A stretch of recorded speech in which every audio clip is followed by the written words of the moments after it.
शिवडी आणि वरळी यांना जोडणारा जो प्रभादेवीचा ब्रिज आहे, त्या ब्रिजवरून काही दिवसांपूर्वी नागरिकांनी आंदोलन केलं होतं आणि पुन्हा एकदा नागरिक जे आहेत ते रस्त्यावरती उतरलेले आहेत. आपण बघतो या ठिकाणी मोठ्या प्रमाणात पुन्हा एकदा नागरिक जे आहेत या ब्रिजचं बांधकाम जे आहे ते पाडणार आहेत आणि म्हणून कुठेतरी हे जे नागरिक आहेत ते आक्रमण करण्यासाठी आपल्यासोबत नागरिक जोडले गेलेले आहेत. आता काय सांगाल, काय नेमकं मागणी आणि म्हणजे या प्रोजेक्टला विरोध नाहीये, परंतु मुख्यमंत्री देवेंद्र फडणवीस साहेब, उपमुख्यमंत्री एकनाथ शिंदे साहेब या दोघांनी देखील असे आदेश दिले होते की जोपर्यंत ह्यांचा विचार होणार नाही, या लोकांचा कुठल्याही या सर्व रहिवाशांचा जोपर्यंत विचार होणार नाही, त्यांचा कुठलाही काही ना काहीतरी आम्ही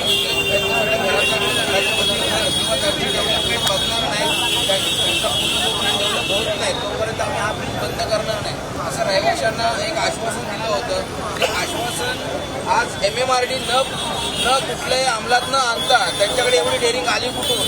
स्वतः मुख्यमंत्री साहेब, उपमुख्यमंत्री साहेब सांगतात की बाबा ह्या रहिवाशांचा पहिला विचार केला जावा. मग हा विचार न करता हे लोक कसा बंद करतात? म्हणजे MMRD मुख्यमंत्र्यांना देखील केराची टोपी दाखवतात. 100% नक्कीच. मग काय नेमकं सांगितलं तुझ्या मागे एकदा आंदोलन झालं होतं तेव्हा MMRDने काय सांगतो ते नेमकं?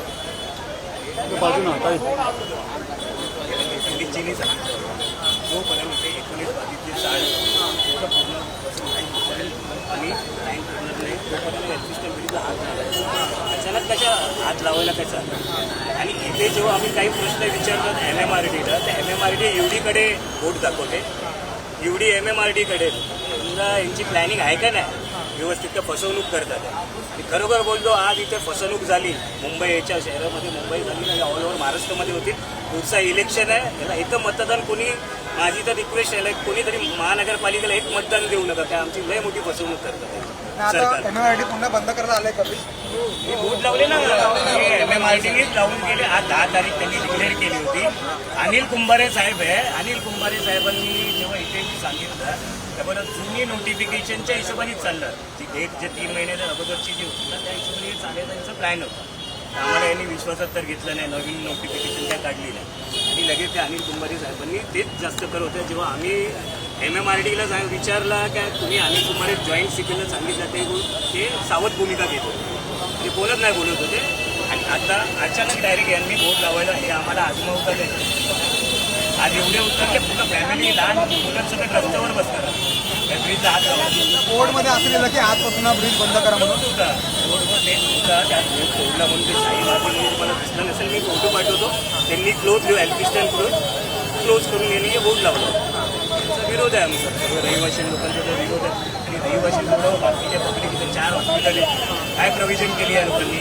दुसरा ब्रिज काढलाय का साईडला जायला? नाही काढलाय ना, त्याला हात लावतात. आणि यांचं कुठलं काम पूर्ण झालंय? हे अटल सेतूच्या ब्रिजसाठी जेवढं करतात त्याने मला दाखवा ना पूर्ण काढलंय का? इथे त्या स्लॅब टाकायचा बाकी आहे, मग तुम्ही एल्फिस्टन ब्रिज बंद करायला घेतात, ते बंद करायला देणारच नाही. आता isakal.com आहे देशातील नंबर 1 ची मराठी न्यूज वेबसाईट. प्रत्येक अपडेटसाठी isakal.com ला नक्की भेट द्या. निश्चित काही महिला देखील आपल्यासोबत जोडल्या गेलेल्या आहेत. ताई, काय सांगाल? ब्रिज बंद करा असं फलक लावलाय MMRD. मागे देखील एकदा आंदोलन झालं होतं. काही पर्याय निघाले, कोणासोबत चर्चा वगैरे केली यामध्ये? एप्रिलमध्ये MMRD बरोबर आणि मुख्यमंत्री आणि उपमुख्यमंत्री यांच्याबरोबर बैठक झाली. त्यावेळेस त्यांना सांगितलं होतं की तुम्हाला आम्ही कुत्र्याला वगैरे होऊन देऊ, तर आमचा त्याला विरोध होता. आम्ही काही सांगितलं आमच्या जवळपास ज्या प्रियदर्शनी फ्लॅट्स अवेलेबल आहेत ते आम्हाला उपलब्ध करून द्यावे.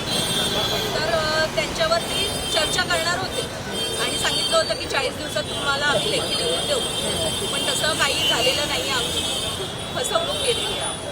म्हणजे कोणती मागे ज्या चर्चा झाल्या होत्या, ज्या मागण्या तुमच्या होत्या, तर कोणत्याही पूर्ण करता सगळं बोर्ड लावले होते. आणि मागे आता गणपती सुरू होणार होते तेव्हा लाईट कापायला आले. म्हणजे तुम्ही आमची काही व्यवस्था न करता तुम्ही वीज कापायला येते. म्हणजे होतात ना जबरदस्तीचं बाहेर काढणं, हे असं सरकार फसवणूक झाली.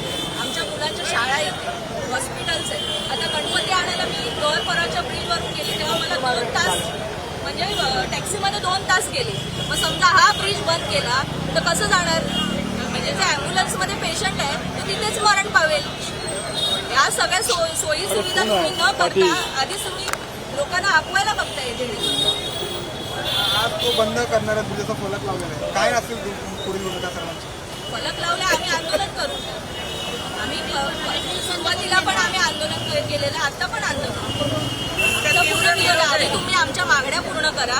आम्हाला आमच्या हक्काची गरज आमच्याच या परिसरात द्या आम्हाला, तरच त्याशिवाय आम्ही प्रोजेक्टला विरोध नाही. आम्हाला विरोध नाही. आमचं तुम्ही काहीतरी करा पूर्ण वर्ष, नंतर तुम्ही ब्रिज तोडायला घ्या. तोपर्यंत आम्ही तोडायला देणार नाही. आम्ही आंदोलन करणार. आज देखील मागच्यासारखं पुन्हा तुम्ही आंदोलन करा. हो, आम्ही तीव्र आंदोलन करणार. आणि आम्हाला असं लाईट कापून पाणी कापून असं बोर्ड लावून घाबरवलं तर आम्ही घाबरणार नाही. आम्ही तीव्र आंदोलन करणार. मुख्यमंत्र्यांसोबत चर्चा झाली होती. मुख्यमंत्र्यांनी देखील मुख्यमंत्र्यांनी आणि आम्हाला इतके घरं देणार आहेत, मग त्यांचाही तुम्ही शब्द पाळत नाही.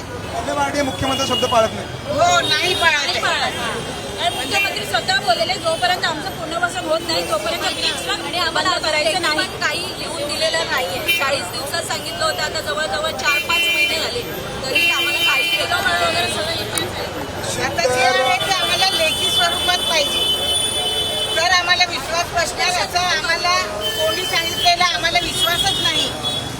निश्चित तर हे प्रभादेवीमधील काही रहिवासी होते ज्यांनी तीव्र विरोध जो आहे तो या ब्रिज बंद जो आज MMRDAने बोर्ड लावला त्याला केलेला आहे. आणि मुख्यमंत्र्यांनी देखील चर्चा केलेली असली तरी देखील MMRDA मुख्यमंत्र्यांचं देखील ऐकत नाही असा आरोप जो आहे तो या रहिवासी केलेला आहे. आणि जोपर्यंत आम्हाला लेखी कुठलं आश्वासन मिळत नाही तोपर्यंत आम्ही हा पूल जो आहे तो बंद करू देणार नाही अशी ठाम भूमिका जी आहे ती या रहिवाशांनी मांडलेली आहे. कॅमेरामॅन अनुपसह मी सुरज सुरकर, साम TV. देश विदेशातील प्रत्येक घडामोडींचे लाईव्ह अपडेट मिळवण्यासाठी आता साम टीव्हीच्या सर्व सोशल मीडिया प्लॅटफॉर्मला लाईक, फॉलो आणि सबस्क्राईब करा. तसंच सर्व नोटिफिकेशनसाठी बेल आयकॉन प्रेस करायला विसरू नका.